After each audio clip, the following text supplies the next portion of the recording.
ପ୍ରଭୁ, ମାୟା ବଡ଼ ମାରାତ୍ମକ, ବଡ଼ ପ୍ରବଳ ବୋଲି ସାଧୁ ସନ୍ଥମାନେ କାହିଁକି କହନ୍ତି?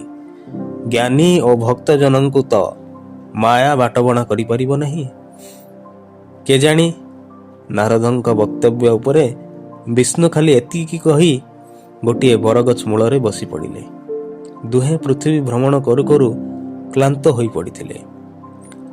ନାରଦ ହେଇ ଆଗରେ ନଈ ନିଜେ ତୃଷ୍ଣା ନିବାରଣ କରିବା ସଙ୍ଗେ ସଙ୍ଗେ ମୋ ପାଇଁ ମୁନ୍ଦିଏ ପାଣି ନେଇ ଆସନ୍ତି ନାହିଁ? ପ୍ରଭୁ କହିଲେ, ମୁହୂର୍ତ୍ତେ ଅପେକ୍ଷା କରନ୍ତୁ। ନାରଦ କହିଲେ। ନାରଦ ଯୋଡ଼ିଏ ପତ୍ର ଛିଣ୍ଡାଇ ଠୁଙ୍ଗାଟିଏ ବନାଉ ବନାଉ ନଈରେ ପହଞ୍ଚିଲେ।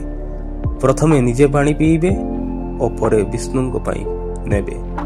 ଏହି ଭାବନାରେ ସେ ପାଣି ସ୍ପର୍ଶ କରିବାକୁ ଉଦ୍ୟତ।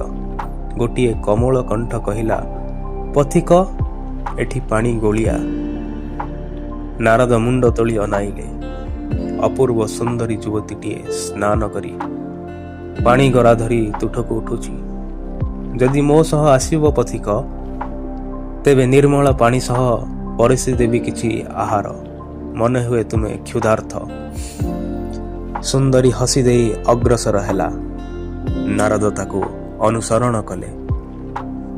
ଯୁବତୀର ପିତାମାତା ତାଙ୍କୁ ଅଭ୍ୟର୍ଥନା କଲେ। ନାରଦ ଖାଇ ପିଇ ବିଶ୍ରାମ ନେଲେ। ନିଦରୁ ଉଠିବା ବେଳକୁ ସୂର୍ଯ୍ୟାସ୍ତ ହେଲାଣି। ପଶ୍ଚ ରାତିକି ରହିଯାଅ, ଗୃହସ୍ୱାମୀ କହିଲେ।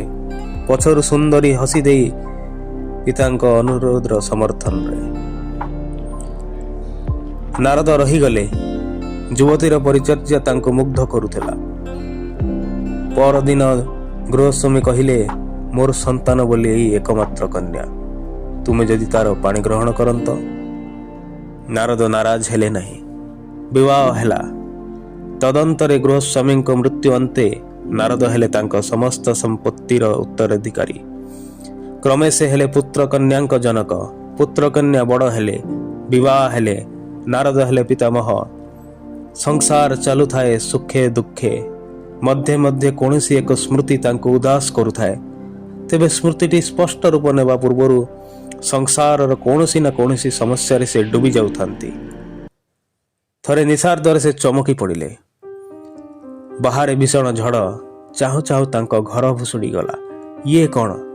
ଭୟାବହ ବନ୍ୟାରେ ସବୁ ଭାସି ଯାଉଛି। କୁଆଡ଼େ ତମେ? ନାରଦ ଶୁଣିଲେ ସ୍ତ୍ରୀଙ୍କ ଆର୍ତ୍ତନାଦ। ବାବା, ମୁଁ ପାଣିରେ ଭାସି ଯାଉଛି, ଚିତ୍କାର କରୁଥିଲା କନ୍ୟା। ଆହୁରି ଶୁଭୁଥିଲା ନାତି ନାତୁଣୀଙ୍କ ମର୍ମସ୍ପର୍ଶୀ କ୍ରନ୍ଦନ। ନାରଦ ସ୍ତ୍ରୀଙ୍କୁ, କନ୍ୟାଙ୍କୁ, ନାତୁ ନାତୁଣୀଙ୍କୁ ରକ୍ଷା କରିବାକୁ ଯାଇ ନିଜେ ଉଟୁବୁ ହେଲେ। କି ପ୍ରବଳ ସଙ୍କଟ!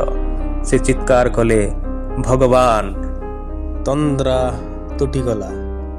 ନାରଦ ପତ୍ର ଠୁଙ୍ଗା ଅବନତ କରିବା ଅବସ୍ଥାରେ ଏତକ ଅଭିଜ୍ଞତା ଅର୍ଜନ କରିଥିଲେ। ମୁହୂର୍ତ୍ତେ ଚକିତ ରହି ସେ ଠୁଙ୍ଗା ଧରି ବରଗଛ ମୂଳକୁ ଫେରିଲେ। ନାରଦ ମୁହୂର୍ତ୍ତେଠୁ ସାମାନ୍ୟ ଅଧିକ କାଳ କେଉଁଠି ଅଟକି ଗଲ ପରା? ବିଷ୍ଣୁ ସ୍ମିତ ହସ ଖେଳାଇ କହିଲେ, ମୁଁ କିନ୍ତୁ ଅପେକ୍ଷା କରିଛି। ସଲ୍ଲଜ ଭାବରେ ନାରଦ କହିଲେ, ବୁଝିଲି ପ୍ରଭୁ। ଆପଣଙ୍କୁ ଯିଏ ବିସ୍ମୃତି ଭିତରକୁ ଠେଲି ଦେଇପାରେ, ଯିଏ ଆପଣଙ୍କ ଠାରୁ ନିଜକୁ ଦୂରେଇ ରଖିପାରେ, କେତେ ପ୍ରବଳ ସେ ଶକ୍ତି, ମାୟା।